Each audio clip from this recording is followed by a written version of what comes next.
I would suggest that the momentum issue is a far bigger deal than the history. I mean, we're talking about games that occurred in 1997 when we're talking about this Rider 5-game unbeaten streak against the Stamps.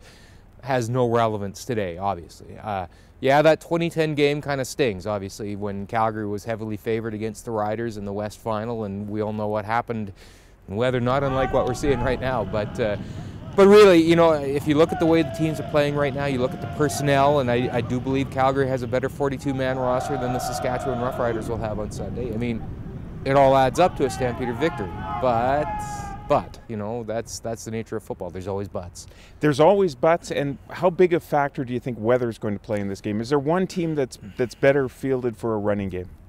Well, they've both got good, strong running games. I mean, I think Saskatchewan was third in the league. Calgary was second. John Cornish, obviously, his accomplishments speak for themselves this year. Corey Sheets is a very good running back for the Saskatchewan Roughriders. I mean, weather, we don't know what it's going to be. I mean, just as we tape this, the forecast has changed 3 times in the last 24 hours. So who's to say what's going to happen on Sunday afternoon? But I will say this, the Stampeders have had bad weather games to play the last few weeks, and they've done well in them, obviously, winning against Hamilton in a dreadful snowstorm, and cold weather against BC and Edmonton last week. So they have shown they can play in a variety of weather. In fact, they had bad wind to play in Saskatchewan this year, and a bad rainstorm in Hamilton. So they've done well in all forms of climate this year. So, you know, it still comes down to execution, good weather or bad. There's going to be a lot of green in the stands, always is when Saskatchewan comes to McMahon. How big a role does that play in the playoffs? It can. The Riders certainly get an emotional boost off that, and that can overcome a few lapses, and they have had some lapses lately. There's no question about it. But yeah, it's a big deal for them. I don't question that a bit.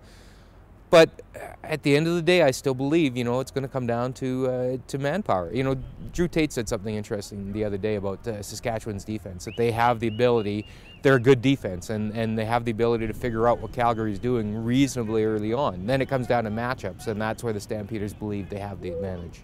I read it in the paper earlier this week, but you still think Calgary has the edge? Yeah, I really do. I think, you know, if you compare quarterback to quarterback, yes, Drew Tate hasn't had a ton of experience this year, but Darian Durant not playing great of late. I mean, that's no secret. Weston Dressler is obviously one of the very best receivers in the league, and I'm looking forward to this matchup with another All-Star, Keon Raymond, on Sunday. But at the end of the day, beyond Weston Dressler and maybe Chris Getzlaff, there's not a lot there, whereas the Calgary offense, particularly on the passing game, has a lot more depth, and I think that's where the game will be won.